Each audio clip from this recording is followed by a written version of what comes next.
Police प्रशासन का मदद लिया था, लेकिन वहाँ से मुझे डरा धमका के भगा दिया था। और हाल ही में सही होगा, नहीं तो आप मर सकते हैं। तो मैंने तो उसका चाचा और एक इंसान, वो लड़का मुझे मारने के लिए साजिश बना रही थी, मुझे गोली मार देगी।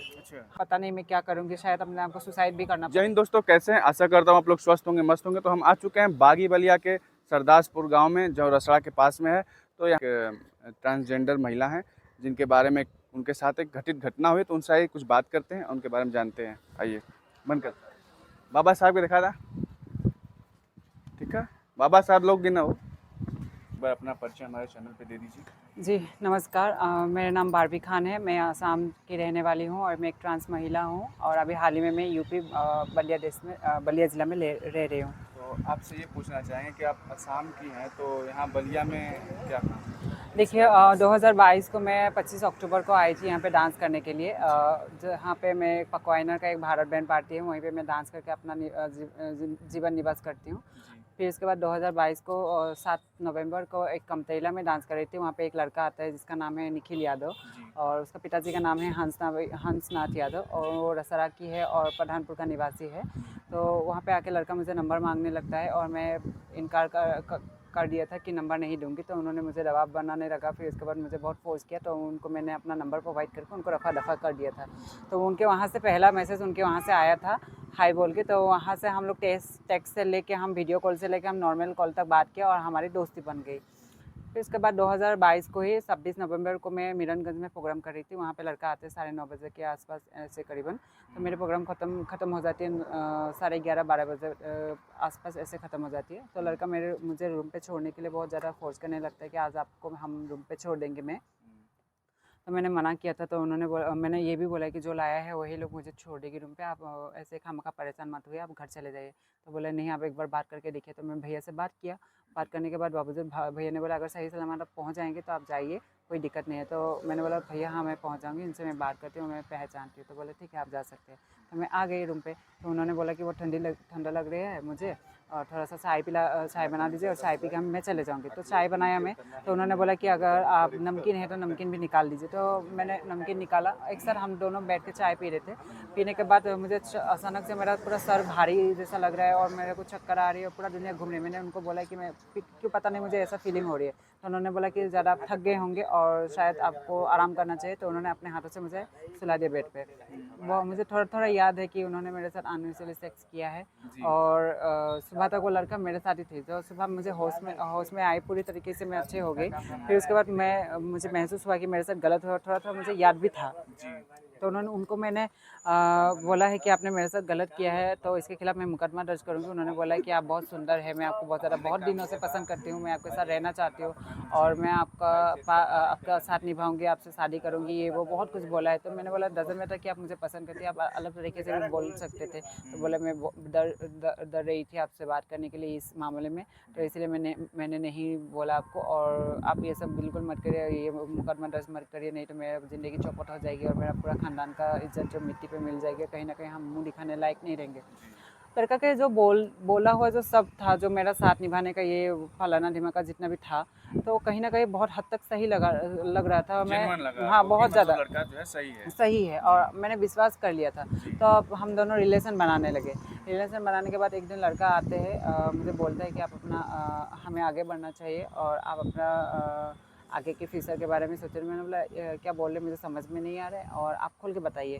तो बोला आप अपना जेंडर चेंज करा लीजिए। तो आई एम शॉक कि ये बात क्यों बोल रहे हैं। मैंने उसके पहले आपने जेंडर चेंज नहीं बिल्कुल भी नहीं। तो मैंने ये बोला कि अगर मैं ये सब करा लूँगी तो मेरा घर परिवार मुझे नहीं मानेगी, कहीं ना कहीं मेरा घर परिवार का जो इज्जत है वो भी मिट्टी में मिल जाएगी। मतलब जब आप यहाँ पे डांस कराते तो घर परिवार की सहमति से आती थी? जी सबको सब कुछ पता था, मम्मी पापा से हम बात भी कर रहे थे। तो उन्होंने बोला कोई बात नहीं, अगर आपका घर परिवार नहीं मानेंगे, आप घर परिवार को खो रहे, तो मैं अपना घर परिवार दे रही हूँ। अगर आप मेरे घर परिवार नहीं मानेंगे तो हम अलग से रहेंगे, अपना दुनिया बसाएंगे, और हम घर से अलग रह के एक रूम लेके हम अपना दुनिया बसाएंगे। तो मैंने ये भी बोला अगर मैं ऑपरेशन करा लूँगी तो मेरा कोई बच्चा नहीं होगा। उन्होंने बोला कि बहुत लेडीज़ का बच्चा भी नहीं होता है, उनमें से आपको भी पकड़ लेंगे, और हम एक बच्चा अडॉप्ट कर लेंगे जिसका कोई माँ बाप नहीं रहेगी, उसका एक माँ बाप मिल जाएगी। इससे ज़्यादा पुण्य का काम क्या हो सकता है इस दुनिया में।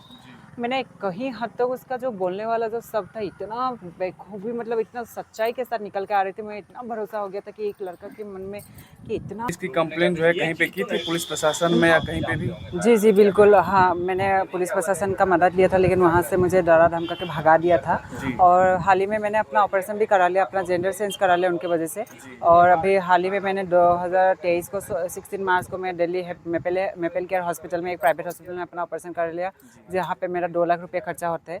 फिर वहाँ से आने के बावजूद 20 दिन के बाद ही उन्होंने मुझसे मेरा मांग भर देते हैं, और हम अच्छे से रिलेशनशिप में रहते हैं। फिर इसके बाद उन्होंने फिर मुझे दोबारा ऑपरेशन कराने के लिए, मैं एक लास्ट ऑपरेशन है उसको कराने के लिए वो दबाव बनाने लगा। लेकिन तभी भी मैं उनको बोला था कि मैं अभी फिजिकली और मेंटली फिट नहीं हूँ और कहीं ना कहीं मैं नहीं कर पाऊँगी। तो उन्होंने बोला एक बार आप डॉक्टर से राय ले लीजिए। तो मैंने पूछा भी था, डॉक्टर ने बोला कि 6 महीने और साल भर जब तक नहीं हो पाएंगे तब तक आपका कुछ भी नहीं हो पाएगा। तो आप अभी थोड़ा सा धैर्य से रखिए और कहीं ना कहीं आगे जाके आपका सही होगा, नहीं तो आप मर सकते हैं। तो मैंने उनको ये बात बताई, तो उन्होंने बोला ठीक है हम 6 महीने साल भर रुक जाते हैं और आप थोड़ा सा वेट कर लीजिए। तो हम लोग फिर से रिलेशन बनाने लगे।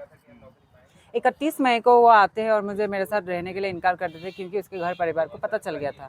तो मैंने बोला ठीक है, तो आपको आगे क्या सोच के रखा है वो बताइए। तो बोले मैं आपका साथ नहीं निभा पाऊंगी, मेरा घर परिवार को पता चल गया और मैं अपना मम्मी पापा को हर्ट नहीं करना चाहती हूँ।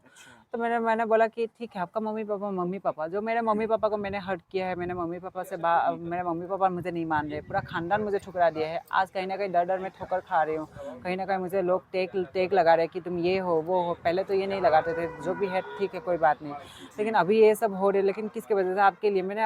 आप मुझे रास्ते पे लाए और उसी रास्ते में ला के मुझे बोले तुम्हारा यही मंजिल है, तुम इस रास्ते से गुजरो। लेकिन ये तो सारा सा गलत है। मैंने उस समय बहुत रोया था। तो उन्होंने बोला कुछ भी करो, रोने धोने से कोई काम नहीं आने वाला है और मैं तुम्हारा साथ नहीं रह पाऊंगी। तो मैंने बोला ठीक है, मत रहिए, मेरा पैसा वापस कर दीजिए। बोले क्या प्रूफ है तुम्हारे पास? उन्होंने पैसा लिया था क्या आपसे? जी हाँ, मैंने जितना भी खर्चा था उनके ऊपर मैंने सब कुछ खर्चा किया है। उनका घर का रिलेटेड हो या उनका पर्सनल लाइफ का हो, वो जितना भी आके मुझे परेशानी बताते थे, हमें पैसे की ज़रूरत पड़ रही है ये वो, मैंने हर पैसा दिया, जितना भी बोला था उतना दिया है, हर एक ख्वाहिश उनकी पूरा किया है मैंने। तो उन्होंने जब रहने के लिए इनकार किया, मैंने बोला ठीक है पैसा दे दीजिए। बोले क्या प्रूफ है तुम्हारे पास, तुम कौन सा पैसा मांग रहे हो? तो मैंने बोला ठीक है मैं इसके खिलाफ मुकदमा दर्ज करूँगी। बोले क्या मुकदमा दर्ज करोगे? मैं अपना डेट ऑफ बर्थ चेंज करके, मैं अभी नाबालिग हूँ, तुम्हारे ऊपर झूठा केस करके मैं तुमको जेल में भिजवा दूंगी। मतलब वो अभी बालिक नहीं है? बालिक है ऑलरेडी, वो बहुत बालिक है, वो 22-23 साल की उम्र की है। लेकिन उसका पापा उसको भर्ती में डालने के लिए उसका डेट ऑफ बर्थ चेंज करके रखा है, और क्या बोलते हैं आधार कार्ड में। अच्छा। जी, तो वो यही मुझे धमकी मिली कि मैं नाबालिग बन के ये कर दूँगी वो कर दूँगी। तो ऐसा है। तो मैंने चला गया अपने घर पे, जाके मुझे फ़ोन किया था, फ़ोन करके उसका चाचा से बात कर रही थी। तो वो फ़ोन करना भूल गए थे। तो वो चाचा से सब कुछ बात बोल रही थी। तो उसका चाचा और एक इंसान, वो लड़का मुझे मारने के लिए साजिश बना रही थी, मुझे गोली मार देगी। अच्छा। हाँ, बोले कुछ नहीं मतलब कर। ये ऑडियो रिकॉर्डिंग है या? जी है, कॉल रिकॉर्डिंग मेरे पास है। हाँ हाँ बिल्कुल है, आपने बिल्कुल। प्रशासन को ये इसका प्रूफ दिया था कि नहीं? पुलिस प्रशासन को सब कुछ देकर रखा है, लेकिन पुलिस प्रशासन यही है कि लापरवाही कर रहे हैं मेरे ऊपर, कि मैं मर जाऊँ तभी कोई उसको, उन लोगों को कोई मतलब फ़र्क नहीं पड़ता, क्योंकि मेरे कोई है नहीं और मेरे कोई सुन भी नहीं रहे। मतलब आपके परिवार वाले आपका साथ नहीं दे रहे नहीं, एकदम से? परिवार क्या, मेरा इस दुनिया में कोई नहीं है अभी। सब कुछ रहते हुए भी आज इस लड़के के लिए मेरा कोई नहीं है। देखिए आज कहीं ना कहीं मैं उनके लिए सब कुछ खो दिया, सब कुछ मैंने अपना ज़िंदगी बर्बाद कर दिया, तभी भी आज लड़का मेरे अगेंस्ट खड़ा होकर मेरे साथ लड़ने के लिए रेडी है। लेकिन मुझे डर ठोकर खाने में उसको मज़ा आ रही है। तो मैं यही चाहती हूँ कि जो एक ट्रांस वुमन है, जो एक किन्नर समाज में है या कुछ भी कहलाइए, उन लोगों को भी आप लोग एक बार दर्जा दे के देखिए, अपने घर में जगह दे के देखिए। कहीं न कहीं एक औरत का रहने के लिए हक है, तो हमको भी एक रहने के लिए हक मिलना चाहिए। देखिए सुप्रीम कोर्ट से हम लोग को अधिकार मिला है, हम लोग के लिए कानून भी बनाया गया है, लेकिन कहीं न कहीं समाज वाले और दुनिया वाले हमको एक्सेप्ट नहीं कर पा रहे, क्योंकि उन लोगों का मेंटालिटी बहुत क्या चल रही है क्या नहीं, उसको हम बदल नहीं सकते। हाँ, अलग हाँ, उसको मैं सेंस नहीं कर पाऊँगी। देखिए अभी हाल ही में उनके ऊपर एफआईआर हो गया। मैं न्यायालय का दरवाज़ा खटखटाई तब जाके मुझे न्याय मिला है, और मुझे मेरा एफआईआर हो गया। 1.5 महीने से ज़्यादा हो गया, अभी लड़का अभी तक मतलब अरेस्ट नहीं हुआ है, कोई बिल्कुल कार्रवाई नहीं हुई, मतलब एफआईआर हो गया, कोई कार्रवाई नहीं हुई? एफआईआर हो गया, लेकिन लड़का को अरेस्ट नहीं करे। अभी मैं पुलिस प्रशासन को ये सवाल करती हूँ, तो पुलिस प्रशासन यहाँ वहाँ का बात करके मेरा बात को टाल देते हैं। हाँ, फिर उसके बाद और लापरवाही कर रहे हैं कि पकड़ जाएगी और क्या बोलते हैं, कहीं ना कहीं अपने आप को वो सिलेंडर कर देगी। कब तक? पुलिस प्रशासन मुझे यहाँ से हिलने नहीं दे रहे, बोले जब तक केस नहीं ख़त्म हो जाती तब तक तुम यहाँ से भाग नहीं पाओगे। मैंने ऐसा क्या गलती किया है कि मुझे यहाँ पे कैदी बना के रख रहे हो, लड़का सरेआम घूम रही है। मतलब आपको यहाँ से कहीं जाने नहीं दे रहे हैं, कोई आज़ादी नहीं है, घर में ही रहना है आपको? रूम पे रहना है, तो मरो या जियो, खाने के लिए मिले या ना मिले उसमें कोई दिक्कत नहीं है। खर्चा कैसे चल रहा है आपका? देखिए मैंने जो भी कमाया था वो थोड़ा बहुत है पैसा, उसी से मैं चल रही हूँ, थोड़ा बहुत ऐसे करके। और कहीं ना कहीं अभी कल अगर मेरे साथ पैसा भी नहीं होगा तो इसके आगे मैं पता नहीं मैं क्या करूँगी, शायद अपने आप को सुसाइड भी करना पड़े। बिना खाए तो मैं जी नहीं सकती हूँ। अगर लड़ने के लिए अगर मुझे जीना पड़ेगा तो मुझे खाना तो ज़रूरी है। तो इसलिए मैं यही बोलना चाहूँगी कि योगी आदित्यनाथ जी को और एसपी साहब, डीएम साहब को हाथ जोड़ के मेरी विनती है कि आप लोग प्लीज़ एक बार मेरे केस को देखिए और देख के आप लोग प्लीज़ मेरे को मदद करिए। मैं बहुत अकेले पड़ रही हूँ इस दुनिया में, दर दर ठोकर खा रही हूँ, यहाँ वहाँ मैं मदद मांग रही हूँ लेकिन कोई मदद नहीं मिल रही है। प्लीज़ मुझे मदद करिए और जितना हो सके उतना आगे मेरी कार्रवाई को आगे बढ़ाइए और उन लड़का को आप गिरफ्तार करने के लिए मदद करिए मेरी। मैं भी प्रशासन से और जितने भी बड़े उच्च अधिकारी हैं उनसे निवेदन करना चाहूँगा कि जो बारबी खान जी हैं इनको जो सुनवाई की जाए और जल्द से जल्द उस लड़के को अरेस्ट किया जाए, क्योंकि वो गलती जिसकी है उसको सज़ा मिलनी मिलना चाहिए। चाहिए, हाँ सही क्योंकि बात है। जिसकी गलती नहीं उसको सज़ा नहीं मिलनी चाहिए, ये हमारी न्यायपालिका कहती देखिए, है। मैं खुद एक जिता-जिता एक इंसान हूँ। मैं जी। क्या से क्या बन गई हूँ इस दुनिया को, अगर मैं गलत बोल रही हूँ, अगर मैं गलत कर रही हूँ, ये सब जी। कुछ सब मैं सब एविडेंस या सब कुछ मैं सब प्रूफ के हिसाब सब से प्रूफ है। हाँ, देने के लिए रेडी हूँ। जी। मेरा कहाँ ऑपरेशन हुआ है, कितना पैसा क्या सब कुछ मैं देने के लिए रेडी हूँ। ऐसा नहीं है कि मैं झूठ बोल रही हूँ। जी। मेरा बॉडी आप खोल के देख सकते हैं कि मैं क्या से क्या बनी हूँ, है ना? सब कुछ मेरे पास प्रूफ है। लेकिन मैं कहीं न कहीं मुझे आज गलत बोल रहे हैं कि मैंने जाल बिछाया है, ये सब मेरा यही काम है, मैं यही सब करके लड़का को फँसाते रहती हूँ। लेकिन हाल ही में मेरा 5 महीना हुआ है, 9 महीने से उनके साथ रिलेशनशिप में हूँ और 5 महीना मेरा ऑपरेशन हुआ है। और कहाँ मैं कहीं न कहीं मैं कहाँ किस लड़का को मैं फँसा के पैसा हड़प रही हूँ और मेरा यही काम है। मुझे ये टैग लगाया जा रहा है कि मैं पैसों की भूखी हूँ। देखिए, अगर मैं पैसे की भूखी होती उनके घर परिवार मुझे पैसा ऑफ़र कर रहे हैं, मैं पैसा ठुकरा रही हूँ।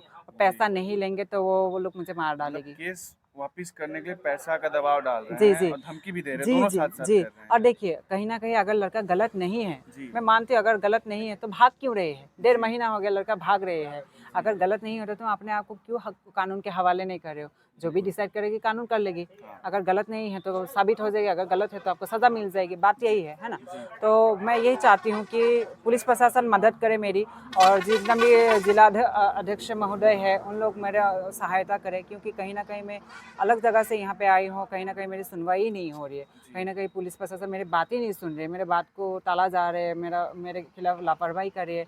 तो देखिए, अभी वो लोग उनके घर परिवार की वजह से मुझे इतना मेंटली टॉर्चर कर रही है, फिज़िकली मैं टॉर्चर हो रही हूँ, पुलिस प्रशासन मेरी मदद नहीं करे, मैं जाऊँ तो जाऊँ कहाँ?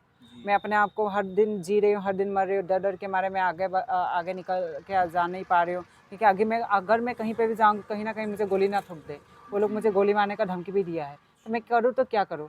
कहाँ जाऊँ? पुलिस प्रशासन जाने नहीं दे रहे कि मेरे सुरक्षा के लिए पुलिस प्रशासन आगे भी नहीं आ रहे। मैं समझ में नहीं आ रहा कि मैं अगर कल मुझे मौत के घाट उतार दिया भी जाएगा ना, तो कहीं न कहीं पुलिस प्रशासन सबसे पहले दोषी वही लोग होंगे, फिर इसके बाद उनके घर परिवार। मैं मानती हूँ लड़का पैसा का हवस और मेरे जिस्म की हवस थी, लेकिन उसके जो घर परिवार आज मेरे ऊपर टूट-टूट के पड़े हैं, तो इन लोगों का क्या रोल थे मेरे ऊपर? मेरे साथ तो कोई ताल्लुक नहीं थी, तभी भी वो लोग मेरे ऊपर इतना हावी हो रहे हैं, इतना टॉर्चर करा जा रहे हैं, मैं मतलब मेंटली इतना टॉर्चर हो रही हूँ, मैं बता नहीं सकती हूँ। मैं खाना-पीना मैं डिप्रेशन में चले गई हूँ कि मैं करूँ तो क्या करूँ?